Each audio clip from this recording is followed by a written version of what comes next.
नमस्कार मित्रमैत्रिणींनो, आपली सखी यूट्यूब चॅनलमध्ये आपले स्वागत आहे। यावर्षी 2026ला वटपौर्णिमा ही 29 जून सोमवारी आली आहे। या दिवशीचा पूजाविधीचा जो मुहूर्त आहे याचा मी तुम्हाला शॉर्ट व्हिडिओ टाकलेलाच आहे, तो आपण सगळ्यांनी पाहावा। तरीही मी तुम्हाला सांगते आहे की पूजा कधी करावी, तर पहाटे 5:26 ते दुपारपर्यंत तुम्ही वटवृक्षाची पूजा करू शकता। पण राहू काळ आहे, त्या काळामध्ये तुम्ही पूजा करायची नाही। तो कोणता? तर ती वेळ आहे सकाळी 6:44 ते 8:27 या काळामध्ये तुम्ही वटवृक्षाची पूजा करायची नाही आहे। तुम्ही वटवृक्षाची पूजा घरी झाडाची फांदी आणून करू शकता, किंवा तुम्हाला मी मागेही सांगितलं होतं की आपण आपल्या कुंडीमध्ये एक छोटंसं वडाचं रोप लावायचं आहे आणि त्याची पूजा आपण करण्यासाठी उपयोग करू शकतो। तसेच देवळातही म्हणजे पारावरती, वडाच्या पारावरती तुम्ही जाऊन करू शकता। देवळाजवळ पण वटवृक्ष असतं, तिथेही करू शकता। पण ज्या आजच्या धकाधकीच्या जीवनामध्ये स्त्रिया कामाला जातात, जॉब करतात, तर त्यांच्यासाठी तुम्ही घरच्या घरी कशी पूजा करायची ही विधी मी तुम्हाला आता दाखवणार आहे। पूजेसाठी लागणारं साहित्य काय काय आहे ते मी तुम्हाला दाखवते। पहिली इथे मी फळं घेतलेली आहेत। आपण 5 फळं घेतो, त्या मोसमामध्ये जी फळं येतात तीच फळं आपण पूजेसाठी घेतली जातात। तर त्यासाठी मी करवंद घेतलेले आहेत, फणसाचे गरे आहेत, छोटे छोटे आंबे घेतलेत, मोठा आंबाही कापून त्याच्या फोडी घेतल्या तरी चालतात, जांभूळ घेतलेले आहेत आणि केळी घेतलेली आहेत, फुलं घेतलेली आहेत, खायची पानं आहेत आणि वटवृक्षाची जी पानं आहेत वडाची, याचं आपण वाण बनवायचं आहे म्हणून ते घेतलेलं आहे। अशा प्रकारे आपण 5 फळांचं वाण तयार केलेलं आहे। त्याच्यामध्ये ही 5 मण्यांची, काळ्या मण्यांची पोट टाकलेली आहे, तीही आपण घ्यायची आहे। हळद कुंकू आणि हा दोरा आपल्याला वटवृक्षाला हे करण्यासाठी, गुंडाळण्यासाठी घेतलेला आहे। दिवा घेतलेला आहे, कापसाची माळ तयार करून घेतले, वस्त्र याला म्हणतात, ते घेतलेलं आहे।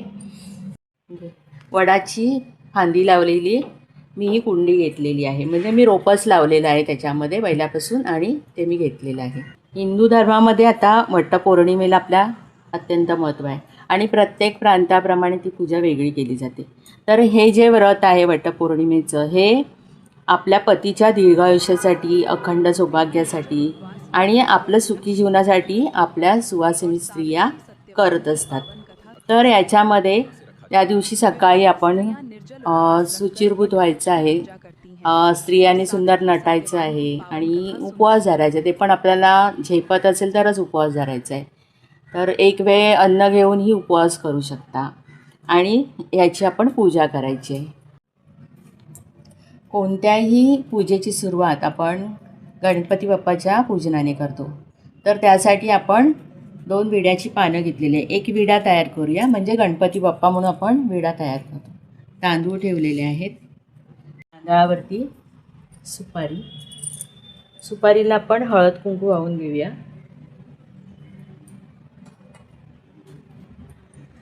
नंतर वस्त्र आणि लाल फूल, जास्वंदीचं फूल असेल तर उत्तम।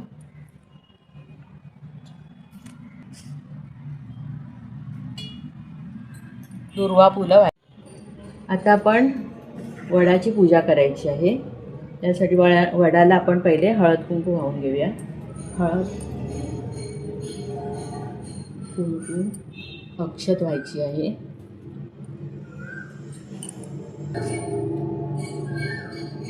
दिवा ओवाळून घेऊया। नंतर आपण गणपती बाप्पाला पण दिवा ओवाळायचा आहे, अगरबत्ती ओवाळूया।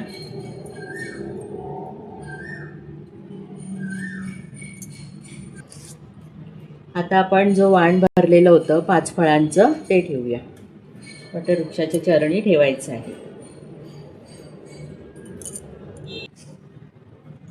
आता पाणी व्हायचं आहे आपण, आणि हे आपण जेव्हा मोठ्या वडाच्या जवळ जातो तेव्हा आपण स्वतः हे पाणी घेऊन एक फेरी मारायची, त्याच्याभोवती एक फेरी मारायची वटवृक्षाभोवती।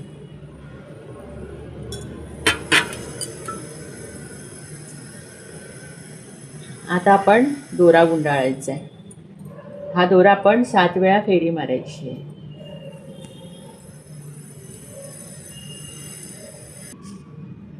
एक टोक दोऱ्याचं आपण इथे अडकवायचं आहे आणि आपण असं 7 वेळा त्याला आपण फेरी मारायची आहे, आणि असंच आपण जेव्हा मोठ्या वृक्षाजवळ जातो तेव्हाही आपण असंच दोरा हातात घेऊन 7 फेऱ्या आणि आपण ह्या वटवृक्षाची काय करायची आहे, प्रार्थना करायची आहे. त्या वटवृक्षाला म्हणायचं आपण, हे वटवृक्षा तू जसा भव्य दिव्य आणि मजबूत आहेस, तुझी पाळेमुळे जशी खोलवर रुतलेली आहेस, तसंच तू आम्हालाही आमच्या सांसारिक जीवनामध्ये सुख दे आणि जे काही अरिष्ट येतील, संकट येतील, त्यावर मात करण्यासाठी आम्हालाही तू तसं भक्कम बनव, ताकद दे.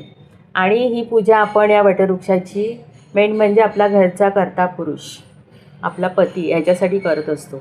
आणि तो मजबूत असेल सगळ्याच दृष्टीने, शारीरिक, आर्थिक, मानसिक, तर आपलं घरही सुखी राहू शकतं. यासाठी आपण या वटवृक्षाची पूजा करतो. म्हणून आपण अशी त्याच्यासाठी पूजा करायची आहे. पण तसं पण बघितलं तर आपण वडाची पूजा करतो, म्हणजे वृक्षाची पूजा करतो. तर वृक्षाची पूजा करतो, हे वृक्ष आपल्याला ऑक्सिजन देतात. शिवाय पूर्वीच्या काळी स्त्रिया घराच्या बाहेर पडत नव्हत्या, म्हणून हा सण विधी सुरू केला गेला आहे की त्या निमित्ताने तरी आपण काय करतो, बायका बाहेर पडतील आणि हे जे वृक्ष आहे त्यांची आपण कृतज्ञता व्यक्त करतो पूजा करून. अशा प्रकारे आपण या वटवृक्षाची पूजा केली आहे. तर तुम्हीही वेळात वेळ काढायचा आहे आणि घरच्या घरी वटवृक्षाची पूजा अशा प्रकारे करा. मग पूजा झाल्याच्या नंतर मग आपण जी ही वाण आहे ते भरलेले आहे ते आपण नवविवाहित स्त्रिया आहेत तर त्यांनी अशी घरी पूजा केली तरीही चालेल किंवा मोठ्या वटवृक्षाजवळ जाऊन केली तरीही चालेल. आणि मग ते जे वाण आहे ते आपण आपल्या पतीला द्यायचं आहे. नंतर आपल्या सख्यांना, मैत्रिणींना ज्या विवाहित आहेत त्यांना द्यायचं आहे. आणि संध्याकाळी उपवास सोडायचा आहे. उपवास पण तुम्हाला जबरदस्ती नाही आहे. एक वेळ तुम्ही अन्न घेऊन उपवास करू शकता, फळं खाऊ शकता. आणि मी तुम्हाला सांगितलं की प्रत्येक प्रांतानुसार पूजा विधी आणि उपवास कोण त्याच दिवशी सोडतं, कोण संध्याकाळी सोडतं, तर कोण दुसऱ्या दिवशी सोडतं. तर आपल्या ह्याच्या प्रांताप्रमाणे जी पूजाविधी आहे त्याप्रमाणे तुम्ही करावी. मला जी पूजाविधी माहिती होती ती छोटीशी पूजा मी तुमच्यासाठी दरवर्षी दाखवते, त्याप्रमाणे यावर्षीही दाखवण्याचा प्रयत्न केला आहे. पुन्हा भेटूया नवीन व्हिडिओसह. जय माताजी.